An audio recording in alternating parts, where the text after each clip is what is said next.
Vamos analisar essa derrota do Internacional comprometedora. Primeiro que eu não quero me ater muito às questões do jogo, porque aquela gororoba que nós vimos ontem no Beira-Rio é o reflexo da incompetência do Internacional como um todo. E também não preciso falar muito do Diego Aguirre, porque o Diego Aguirre é passado no Internacional, saiu, fez um trabalho ruim. Eu não queria o Diego Aguirre, a maioria da torcida não queria, a maioria da torcida não queria o Miguel Ángel Ramírez, que destruiu a temporada. O que eu tenho para dizer para vocês que estão aqui é o seguinte: o Internacional é incompetente de ponta a ponta em toda a temporada. O que nós tínhamos em campo ontem, aquele time amorfo, patético, sem vontade, sem soluções, é o reflexo do que é o departamento de futebol e a direção do Internacional. E eu quero aqui fazer um adendo, porque tem muita gente dizendo o seguinte: o ano do Inter, vírgula, em campo, vírgula, é muito ruim. Não, o ano do Inter é ruim dentro e fora de campo. O ano do Inter é catastrófico dentro e fora do campo. A gestão de Alessandro Barcelos é desastrosa em seu primeiro ano. De ponta a ponta, administrativamente também. O Inter acumula déficit, pagou 10 milhões de multa para o Miguel Ángel Ramírez.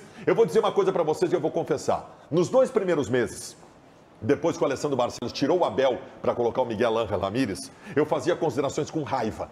Eu estava movido a raiva, porque foi difícil não ter raiva. Eu me despi disso, porque é ruim, é ruim. Hoje não, hoje eu estou fazendo análise aqui. O Alessandro Barcelos e a sua cartilha daqueles incompetentes que estão no seu entorno, a cartilhazinha de futebol moderno, teve a capacidade de ignorar o que o Abel tinha feito no Internacional, tirá-lo e trazer o Miguel Ángel Ramírez, destruindo qualquer relação com o grupo na temporada. Presidente Alessandro Barcelos, o senhor foi incompetente no seu primeiro ano de gestão. O senhor tem hoje, no comando do futebol do Inter, o senhor Emílio Papaléu, com um discurso patético, amorfo e sem nenhum sentido. O senhor tem um diretor executivo que é piada no Brasil inteiro, piada por sua incapacidade e inexperiência em administrar questões de contratação de um clube do tamanho do Internacional, e o senhor tem um técnico desistente há 2 meses. Presidente Barcelos, o senhor é torcedor de arquibancada, como eu. Nós já conversamos, inclusive, de jogos que nós estávamos nos mesmos jogos, vibramos e tal. O senhor tem sangue na veia, coisa que o seu departamento de futebol não tem. Ou o senhor mexe no Internacional, ou quem cai para a segunda divisão no ano que vem é o Internacional. O senhor foi incompetente no seu primeiro ano de gestão. O grupo de jogadores do Inter, estes que está aí, tem culpa. O Dourado tem um ano terrível, o Patrick tem um ano terrível, mas ontem, nos últimos jogos, o Tyson não foi bem, o Yuri Alberto não foi bem, o Edenilson não foi bem. Esse grupo de jogadores, o Abel Braga não é Jesus Cristo.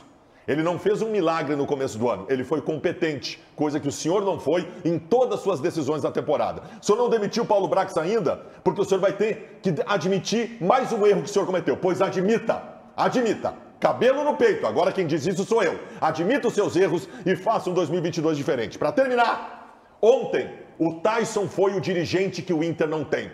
A declaração do Tyson ontem quando acabou o jogo, cobrando mudanças no clube todo, é o que eu queria ter ouvido do vice de futebol, que deu uma entrevista vergonhosa, e principalmente do senhor, presidente Alessandro Barcelos. Ribeiro Neto, quero te ouvir.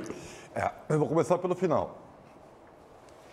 Eu acho assim, existem líderes naturais e líderes que forjam a situação, que tentam se construir como líder. O Tyson, na minha opinião, é o segundo caso. Ele não é um líder natural. Né? E por que eu estou fazendo isso? Eu acho que a declaração dele ontem, na minha opinião, não agrega em nada. Pelo contrário, expõe os seus próprios colegas. A culpa é do Tyson. Eu acho que ele está jogando confete nele, muito nele, e esquecendo o resto. Líder não faz assim. Mas ele cobrou mudanças no grupo? Ele botou problema neles também? É a segunda vez que ele diz para mim, é a minha leitura, que o grupo do Inter é inqualificado. Essa é a minha leitura. E isso aí, líder não faz publicamente. Tá? Outra coisa, nós colocamos uma enquete aí das 3 possibilidades. E é óbvio que eu vou votar na direção, porque eu teria que colocar a torcida também, que foi influenciada, né, que foi levada, evidentemente, que ela é passional, a acreditar que o ano do Internacional virou a queda do Grêmio. E tudo isso virou um combo nefasto que fez com que o Internacional se transformasse nessa ameba de time, ameba de competitividade, uma coisa horrorosa que pode terminar, sabe qual posição, Meneghetti? Em 15º!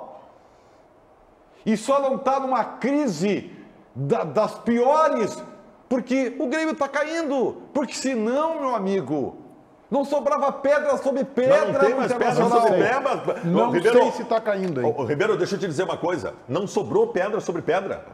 A torcida do Internacional está enlouquecida, criticando tudo de errado que está acontecendo no Inter. Não adianta mais ter o discurso que está pensando no Grêmio, não está mais pensando no Grêmio. Agora. Não está pensando no Grêmio. Não, vem cá, vocês estão recortando uma micro-realidade de alguns jogos dentro do Brasileiro, quando o Internacional foi terrível o ano inteiro.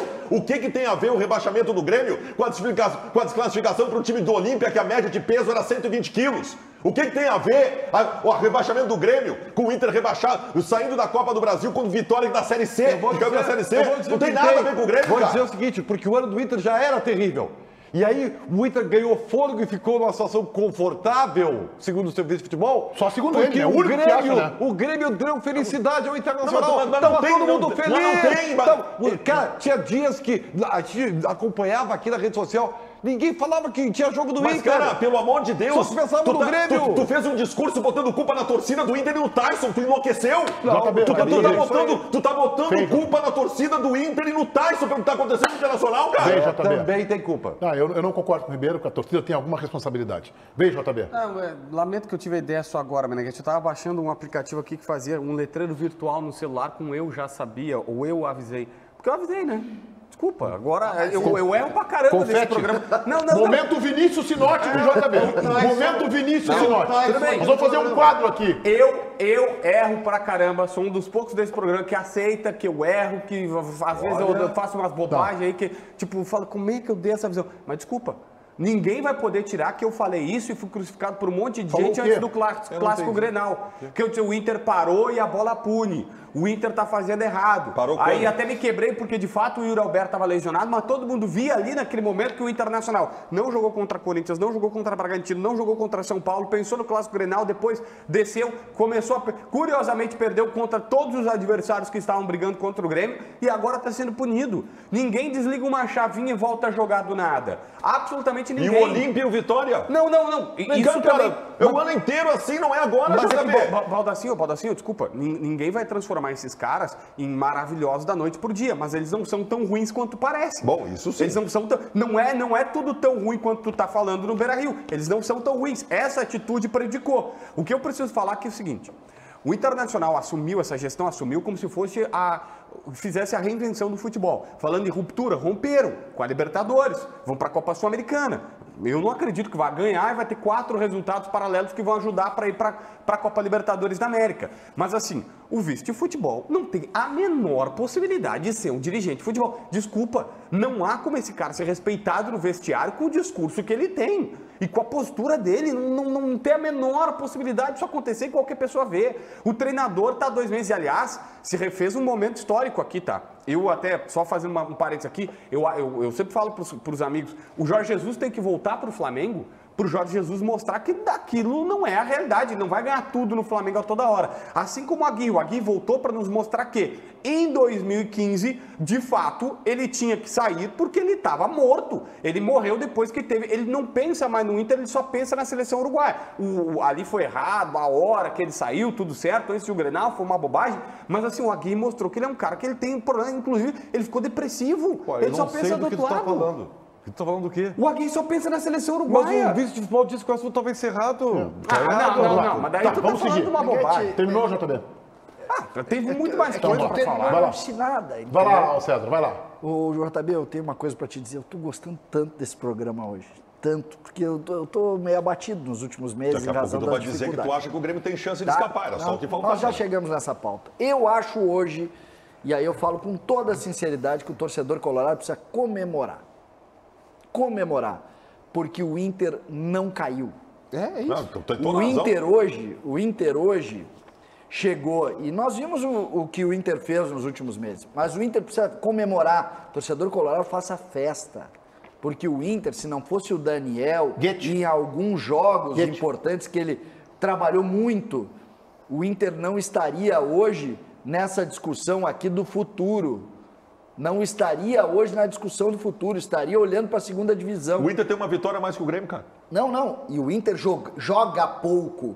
O que eu quero salientar, só um pouco diferente da análise de vocês e olhando um pouco para o outro lado, é que Paulo Paixão, alguns alertas sobre lideranças do grupo, esse é um grupo que precisa como é que tu usa, Meneghetti? Muito bem. a Jogadores expressão. com envergadura. Jogadores com envergadura não vão ganhar com Dourado, não vão ganhar com Patrick, não vão ganhar com Lomba, não vão ganhar com Cuesta. Ou olham para isso ou não vão ganhar.